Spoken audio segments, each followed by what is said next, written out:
नमस्कार, गिरीश गुप्ता के चैनल में आपका स्वागत है। तो आज बात करते हैं एक अनजानी कंपनी की जिसकी स्थापना 1995 में हुई और ये जो कंपनी है ये पिछले 5 सालों में 20 गुना हो चुकी है। ये कंपनी लगातार डिविडेंड पेइंग है, लेकिन रिटेल इन्वेस्टर्स में अभी इसकी पॉपुलैरिटी इतनी ज़्यादा है नहीं। तो इस कंपनी का नाम है अग्रवाल इंडस्ट्रियल कॉरपोरेशन और इस कंपनी के बिज़नेस मॉडल के अध्ययन करने का अनुरोध हमें यूट्यूब आईडी फुल ब्लूम साहब से प्राप्त हुआ है।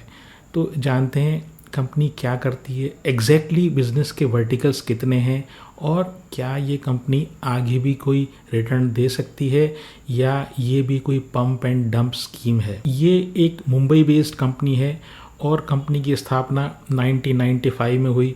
उस समय ये जो कंपनी है ये बॉम्बे बड़ौदा रोडवेज लिमिटेड के नाम से जानी जाती थी।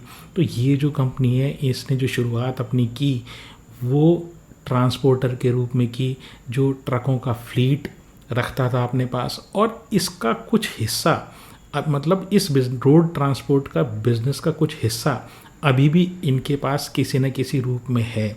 तो जानेंगे कि ये किस रूप में इनका ये बिज़नेस, ट्रांसपोर्ट का बिज़नेस भी इस बिज़नेस में समाया हुआ है और आगे ये किन किन बिज़नेस में उतरने का प्रयास कर रहे हैं। ये कंपनी बीएसई और एनएसई दोनों में लिस्टेड है और ये पिछले 5 सालों में 20 गुना रिटर्न दे चुकी है। लगातार डिविडेंड पेइंग कंपनी है। हालांकि डिविडेंड की जो वैल्यू है वो 1-1.5-2 रुपया ही है, बहुत कोई ख़ास नहीं है। लेकिन 1995 से अगर कोई कंपनी यानी लगभग 30 सालों से अगर कोई कंपनी सर्वाइव कर रही है और पिछले 10-12 सालों से अगर डिविडेंड दे रही है तो ये भी एक सिग्निफिकेंट एस्पेक्ट कंपनी का है ही। इस कंपनी का main business manufacturing and trading of bitumen and bitumen products है। यानी कि ये जो कंपनी है बिटुमेन मैन्युफैक्चर करती है, उससे उसके एलाइड प्रोडक्ट्स यानी उससे रिलेटेड प्रोडक्ट्स को मैन्युफैक्चर करती है और बिटुमेन में ट्रेडिंग भी करती है। अब ये बिटुमेन क्या हुआ, बिटुमेन साधारण शब्दों में उसको कोल टार या डामर जिससे सड़क बनती है उसको बोलते हैं। और ये जो है कोल टार या डामर ये एक पेट्रोलियम प्रोडक्ट है, यानी कि क्रूड ऑयल की रिफाइनिंग से जब पेट्रोल, डीजल और इस तरह के जो लाइट एलिमेंट्स हैं या लाइट उसके पार्ट्स हैं क्रूड ऑयल में वो जब सेपरेट कर लिए जाते हैं तो नीचे एक गाढ़ा चिपचिपा पदार्थ बच जाता है, उसको कोल टार बोलते हैं। इस बिटुमेन की इंफ्रास्ट्रक्चर और इंडस्ट्रियल बहुत सारे एप्लीकेशंस हैं और इसमें जो ख़ास बात है वो ये है, ये गाढ़ा, चिपचिपा और वाटर रेजिस्टेंट यानी कि पानी का जिस पर असर नहीं होता ऐसा प्रोडक्ट है। तो ये सीलेंट के काम आता है और ऐसी जगह जहाँ पर हम किसी सरफेस को पानी से बचाना चाहते हैं या वो डैमेज नहीं हो, वो सरफेस हार्ड सरफेस डैमेज नहीं हो, तो वहाँ पर ये बिटुमेन का उपयोग होता है। तो जो जैसे मैंने बताया मेन इसका उपयोग है वो रोड इंफ्रास्ट्रक्चर में रोड बनाने के लिए काम आता है। इसके अलावा एयरपोर्ट रनवे पर इसको लगाया जाता है, फिर ब्रिजेस में इसका इस्तेमाल किया जाता है, जॉइंट फिलिंग में यानी कहीं मकान में अगर क्रैक्स आ जाते हैं तो उस जॉइंट फिलिंग में ये चीज़ काम में ली जाती है। छतों को बनाने में वाटर प्रूफिंग के लिए ये काम आता है। इसके अलावा कैनाल की लाइनिंग यानी जो कोई नहरें वगैरह आपने बनाई तो वहाँ पर वो नहरें वो उनमें से वो गले या उसमें कोरोजन नहीं हो या उसमें पानी के टकराव से उसकी साइड्स और उसका जो बॉटम है वो टूटे नहीं, उसके लिए एक इस कोल टार की या बिटुमेन की परत बिछाई जाती है। इसके अलावा जो अपन नींव डालते हैं तो उसमें एक डीपीसी, मकान बनाते समय जो नींव भरते हैं उसमें मकान से की फाउंडेशन में एक डीपीसी होती है, यानी वो उसका बेस, मकान का जो नींव का जो आधार है आप ऐसे समझ लीजिए, वो उसके ऊपर भी उसको डीपीसी या डैम प्रूफ कोर्स बोलते हैं। तो वो जो डीपीसी है उसको भी उस पर भी इस बिटुमेन की लेयर चढ़ाई जाती है। इसके अलावा ये प्रिंटिंग इंक्स में काम आता है, वाटर प्रूफिंग पेपर बनाने के काम आता है, काले पेंट ब्लैक पेंट्स बनाने के काम आता है, और एक और महत्वपूर्ण इसका जो उपयोग है वो रबर प्रोसेसिंग ऑयल के रूप में है। तो इससे बने हुए उत्पाद जो होते हैं उनसे रबर, चाहे वो नेचुरल रबर की प्रोसेसिंग हो या सिंथेटिक रबर की प्रोसेसिंग हो, तो वहाँ पर भी ये रबर प्रोसेसिंग ऑयल इससे बनता है, वो काम आता है। अब जान लेते हैं इस कंपनी के टोटल वर्टिकल्स कितने हैं। तो इसके टोटल 3 वर्टिकल हैं। हालांकि जो एक वर्टिकल है बिटुमेन और बिटुमेन से रिलेटेड, उससे इनका जो रेवेन्यू आता है वही सबसे ज़्यादा आता है।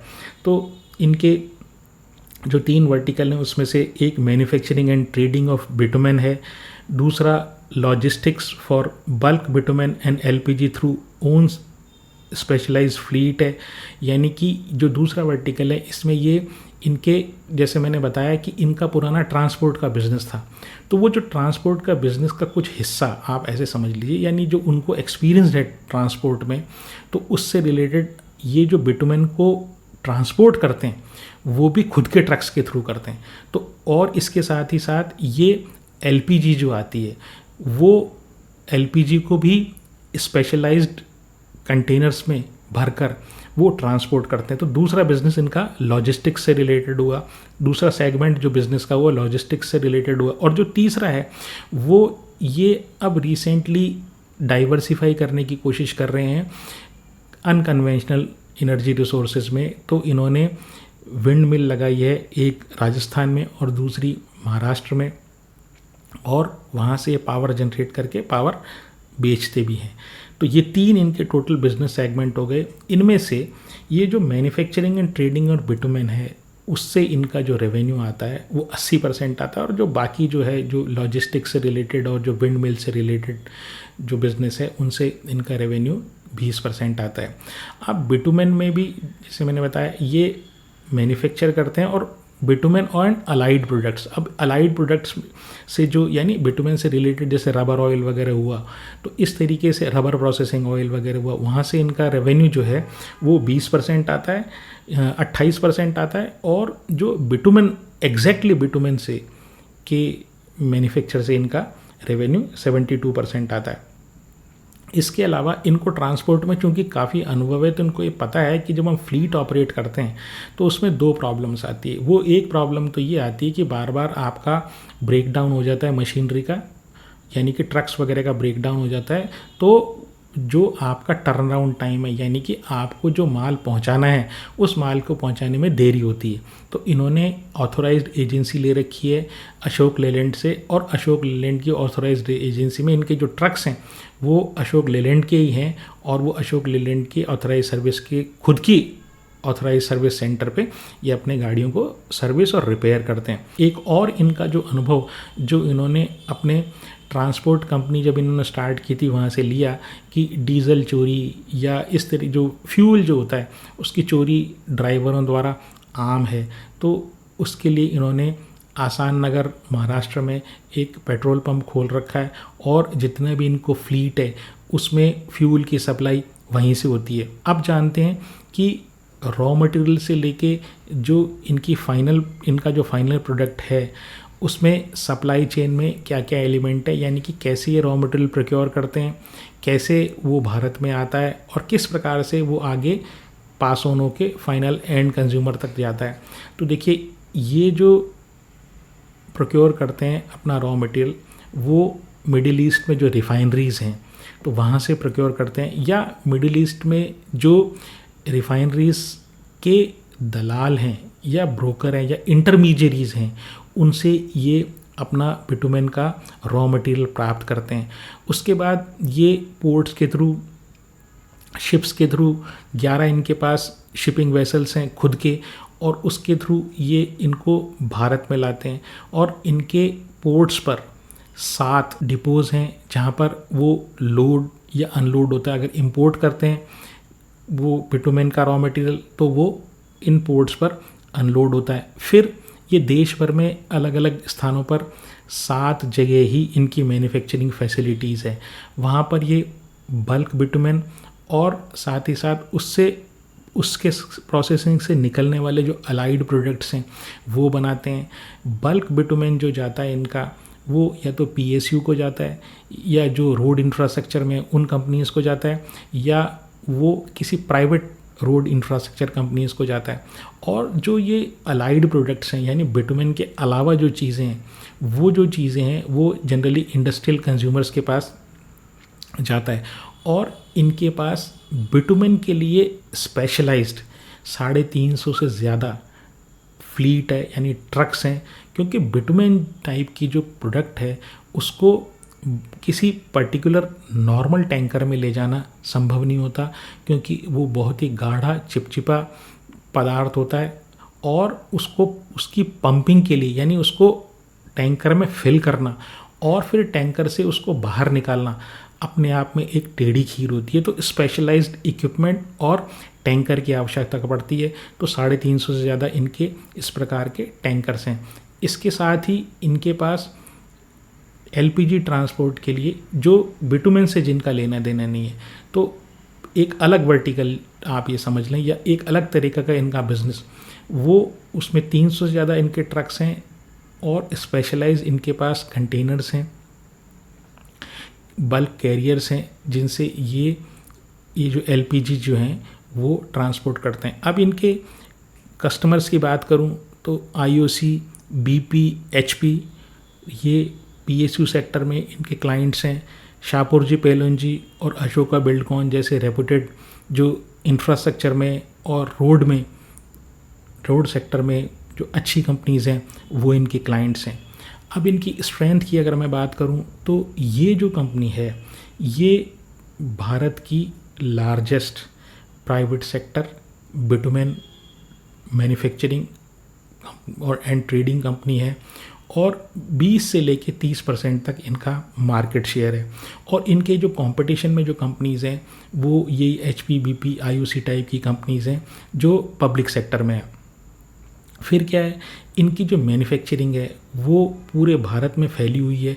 तो जहाँ से भी इनको मैन्युफैक्चरिंग करने के बाद किसी पर्टिकुलर एरिया में अगर आपको उस माल को भेजना है तो आसानी से आप उस माल को भेज सकते हैं। और लॉजिस्टिक्स कॉस्ट जो है यानी किराया भाड़े की जो कॉस्ट है मार्केट तक, मतलब मैन्युफैक्चरिंग यूनिट से मार्केट तक पहुंचाने में, वो इन स्ट्रेटजिकली लोकेटेड मैन्युफैक्चरिंग फैसिलिटीज़ के कारण वो काफ़ी कम हो जाती है।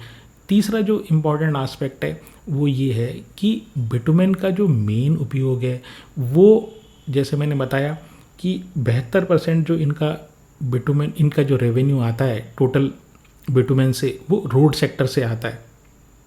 तो रोड सेक्टर की ग्रोथ जो है, जैसे आपको पता ही है भारत सरकार का रोड इंफ्रास्ट्रक्चर में काफ़ी ज़ोर है, और वहाँ पर जो बिटुमेन वाली जो रोड्स हैं वो काफ़ी ज़्यादा पॉपुलर भी हैं और वो लगातार एक्सपेंड भी हो रही है। तो इसके कारण से ये जो इस सेक्टर में यानी बिटुमेन वाले सेक्टर में ग्रोथ की काफ़ी संभावना है।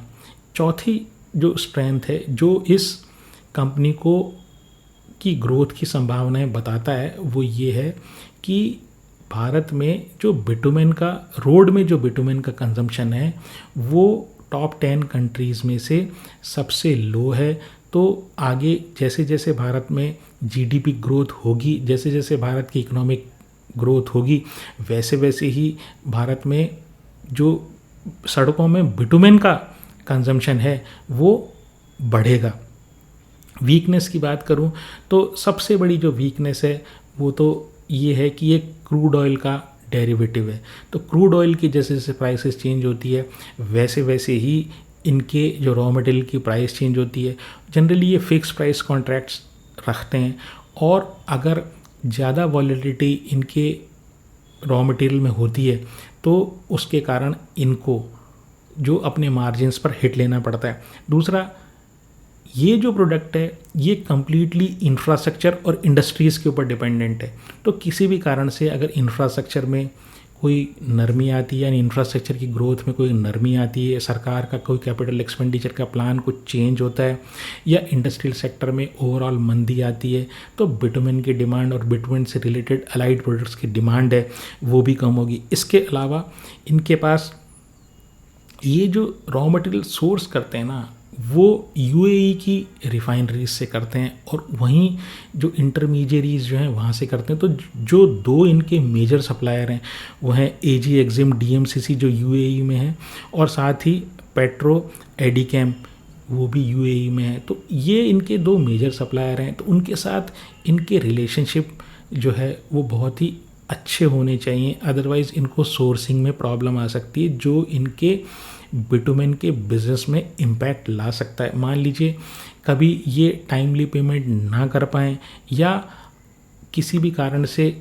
जो इनके सप्लायर्स हैं उनका ओरिएंटेशन अन्य कंपनीज़ की तरफ हो जाए तो इनको इनकी बिज़नेस में प्रॉब्लम आ सकती है। अब बात करते हैं मार्केट कैपिटलाइजेशन की, तो इनका 1477 करोड़ यानी 1477 करोड़ का मार्केट कैप है। आरओई बहुत ही अच्छी है, वो लगभग 20% की है। डेट टू इक्विटी जो है वो हर 100 रुपये पे 69 रुपीज़ का इनके ऊपर कर्जा है, और उसका कारण आप समझ ही गए होंगे कि इनको अपने रॉ मटेरियल की इन्वेंट्री हमेशा मेंटेन करनी पड़ती है। दूसरी बात, टेंडर बेस्ड काम है कि जब आप पीएसयू को सप्लाई करते हैं तो आपको टेंडर्स के थ्रू आपको ऑर्डर मिलते हैं, और फिर वहाँ से जो आपका पेमेंट आता है वो पेमेंट जो है वो कितने दिनों में आता है। नॉर्मली जो पब्लिक सेक्टर्स की यूनिट्स होती हैं और एचपीबीपी आईओसी जैसी जो यूनिट्स होती हैं वो पेमेंट्स में डिले नहीं करती, लेकिन उसके बावजूद भी टेंडर बेस्ड जो काम होते हैं उसमें पेमेंट का, ऑर्डर सप्लाई का और पेमेंट आने में एक सर्टेन टाइम का गैप रहता ही है। इसके कारण जैसे मैंने बताया इनके ऊपर कर्जा ये हर 100 रुपये पर 69 रुपीज़ का है। पी बहुत ही रीज़नेबल है, 13 का पी है। 3 साल की सेल ग्रोथ जो है वो 15% है, 3 साल की जो प्रॉफिट ग्रोथ है वो 22% है, और दोनों ठीक ठाक हैं। प्रमोटर के पास काफ़ी टाइम से 57% है, एफआईआई के पास 6% है, डीआईआई के पास नेग्लिजिबल है, और पब्लिक के पास 37% है। तो ऑल इन ऑल मैं कहूँ तो एक ठीक ठाक सी कंपनी है, और जो बेसिकली आप ये समझ लीजिए कि ये बिटुमेन से निकलकर अब कोशिश ये कर रहे हैं, जैसे ये अलग अलग वर्टिकल जैसे नॉन कन्वेंशनल एनर्जी में ये आने की कोशिश कर रहे हैं, डाइवर्सिफाई करने की कोशिश कर रहे हैं, लेकिन इसमें अभी टाइम लगेगा। अभी फ़िलहाल ये प्योर एंड सिंपल एक बिटुमेन मैन्युफैक्चरिंग और ट्रेडिंग कंपनी है।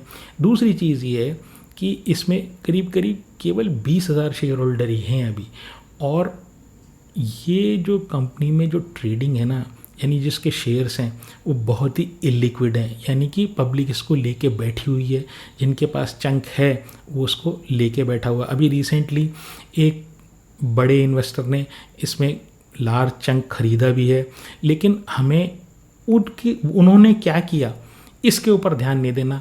हमें एक छोटे रिटेल इन्वेस्टर के रूप में अपनी पढ़ाई खुद करनी है, और इस फ्रेमवर्क को ध्यान रखते हुए जो मैंने आज आपको बताया, आप अपनी स्टडी करें, अपने फाइनेंशियल एडवाइज़र से पूछें कि शेयर में क्या करना है। लेकिन मैं फिर आपको बता दूं, ये शेयर बहुत ही ज़्यादा इलिक्विड शेयर है और बहुत ही कम ट्रेडिंग इस शेयर में होती है। तो अपर सर्किट की संभावना भी बहुत ज़्यादा है और लोअर सर्किट की संभावना भी उतनी ही है। तो ऐसा ना हो कि आप जल्दबाजी में कोई कदम उठाएं और आप ट्रैप हो जाएं। मेरी शेयर में ख़रीदने या बेचने की कोई राय नहीं है। अगर आपको मेरा प्रयास पसंद आया हो तो चैनल को सब्सक्राइब करें, वीडियो को लाइक करें और शेयर करें। तो आज के लिए इतना ही। नमस्कार, धन्यवाद, जय हिंद।